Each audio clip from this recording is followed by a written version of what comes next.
Son las 7 de la mañana con 15 minutos. Estamos aquí, como lo anunciamos antes, con Marcelo Espinel, coordinador del Observatorio Legislativo. Gracias por aceptar la invitación. Queremos plantear a nuestro invitado un análisis en su calidad de experto, de observador constante de la actividad legislativa, en torno a los recientes procesos de investigación a las asambleístas Sofía Espín y Norma Vallejo. Evidentemente parecen casos juzgados, y esto ya ha ocurrido en el entorno de la comunicación pública, pero la pregunta es, dentro de la legislatura, ¿cuáles son los alcances de lo que está ocurriendo? Y no sé si podemos analizar de manera diferenciada el caso de Sofía Espín y el de Norma Vallejo. Buenos días. Por supuesto. Muy buenos días, Eduardo, y muy buenos días con tus distinguidos televidentes. Empecemos con el caso de Norma Vallejo, este penoso caso de los diezmos dentro de la Asamblea Nacional, que implica la retención de una parte de los salarios hacia los servidores legislativos, hacia los asesores de los asambleístas. Hay que diferenciar el área legislativa del área penal. Dentro de la Asamblea Nacional se constituyó una comisión multipartidista que analizó el caso. Esta comisión, en su recomendación, sugiere la destitución de la legisladora, pero no por la retención de una parte de los salarios de los funcionarios legislativos, sino que sugiere que la destitución se da por haber negociado, haber ofrecido cargos públicos en otras dependencias del Estado a cambio de montos de dinero. El mensaje es claro, y es un mensaje penoso para la sociedad y para el resto de los legisladores. Este tipo de casos pueden seguir sucediendo dentro de la Asamblea Nacional porque no hay normativa que lo sancione.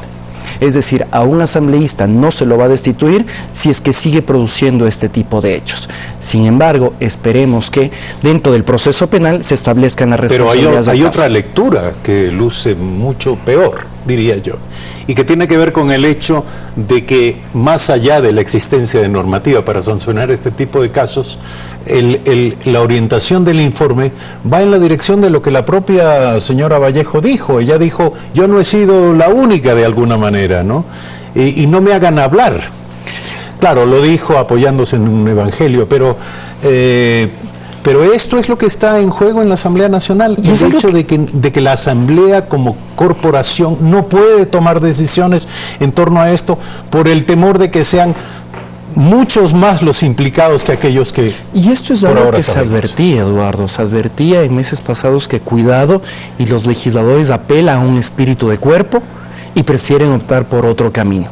Y lastimosamente, mientras no exista una actitud decidida por parte de la Asamblea Nacional sancionando este tipo de actos y legislando para que se impida en el futuro, queda en evidencia que lo mejor es tratar de tomar solo por un lado este caso, sancionar por el supuesto ofrecimiento de cargos públicos y dejar de lado esta retención de sueldos, que es un acto demasiado penoso. Ahora, también se puede aducir que mal podría la Asamblea sancionar al asambleísta por este tipo de cosas cuando todavía no hay una resolución judicial, una conclusión del proceso de investigación de fiscalía. Y en eso la comisión fue clara, y me parece que la actuación también es correcta, que precisamente la sanción por el cometimiento de un delito establecido en nuestro Código Orgánico Integral Penal, el proceso de investigación le compete a la Fiscalía y después tendrá que atravesar la esfera judicial. La Asamblea Nacional no puede entrometerse dentro de esto porque no son sus funciones. En este caso es función de la Asamblea Nacional analizar esta prohibición en la que recayó la asambleísta para que después del Pleno tome una decisión al respecto de si ella debe o no debe conservar su calidad como legisladora. Queda ahora la pelota en la cancha de la Fiscalía General del Estado para que se establezcan las culpas y las responsabilidades del caso. Pero ante esto, digamos, la ciudadanía que esperaba de alguna manera una respuesta firme, consistente en esta materia, ¿qué tiene que hacer? ¿Qué debemos asumir? Que este no es un tema que la Asamblea vaya a procesar adecuadamente. Lastimosamente, pues la ciudadanía se quedó con las ganas tal vez de encontrar una sanción fuerte, y tal vez debemos verlo esto como una oportunidad dentro de la Asamblea Nacional. Actualmente se está discutiendo la reforma a la Ley Orgánica de la Función Legislativa y tienen que establecerse procesos claros para establecer sanciones en contra de los legisladores que caigan en determinadas prohibiciones que tal vez tendrían que ser un poco más específicas, ¿no? Las prohibiciones establecidas en nuestra ley son bastante amplias, bastante ambiguas y dan paso a que exista cierta discrecionalidad por quienes la analizan. El caso de la asambleísta Sofía Espín. Bueno, en el caso de la asambleísta Sofía Espín, que tal vez es uno que ha generado bastante controversia por sus implicaciones al verse posiblemente vulneradas las garantías del debido proceso dentro de el relato que tiene que dar un testigo protegido en un posible caso de secuestro, en este caso el activista político Fernando Balda. Pues la comisión, igual esta comisión multipartidista, sugiere la destitución del asambleísta porque las funciones que ella estuvo ejerciendo, las actividades que ella estuvo ejerciendo no son compatibles con su rol de legisladora. Hay que recordar a la ciudadanía que las funciones de la Asamblea Nacional son la de legislar y fiscalizar. El hecho de visitar supuestamente por razones humanitarias a una persona privada de la libertad no son compatibles precisamente con estas funciones. Si un legislador Sin embargo, nada le impide a un legislador visitar a una persona privada de libertad.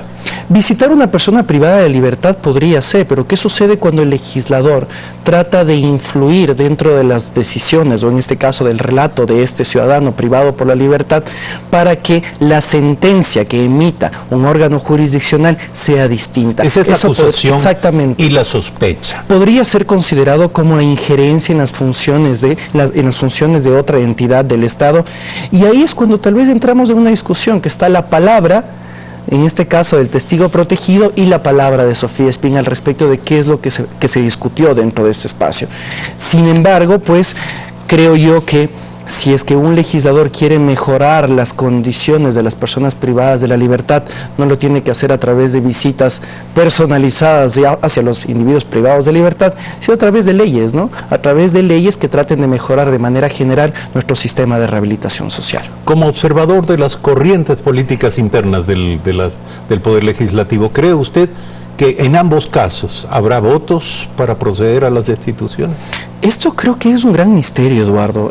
La Asamblea Nacional en las últimas semanas, en los últimos meses, ha tenido una configuración al respecto de los votos bastante atípica.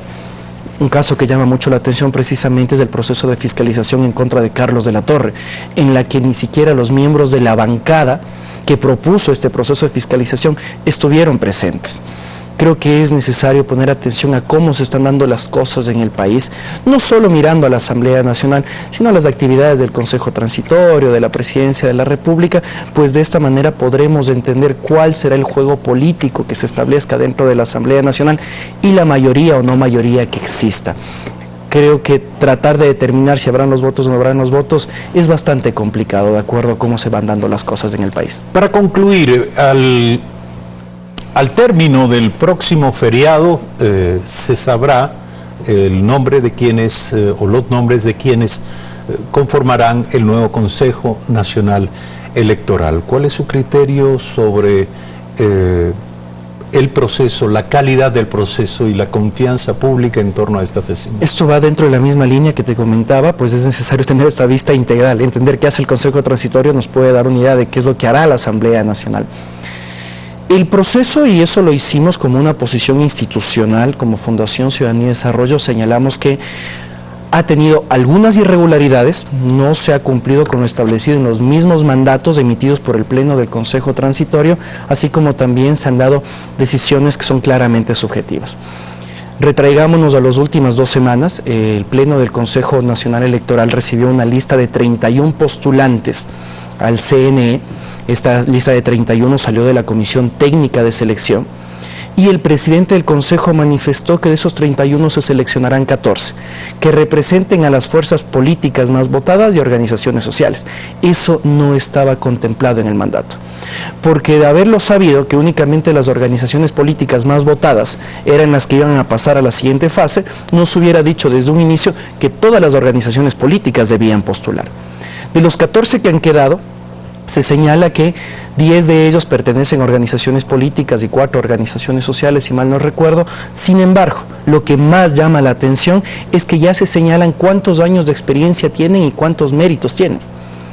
Varios sectores de la sociedad civil, y de los medios de comunicación han solicitado al Consejo Transitorio que haga pública la matriz con la que se evaluó esos méritos.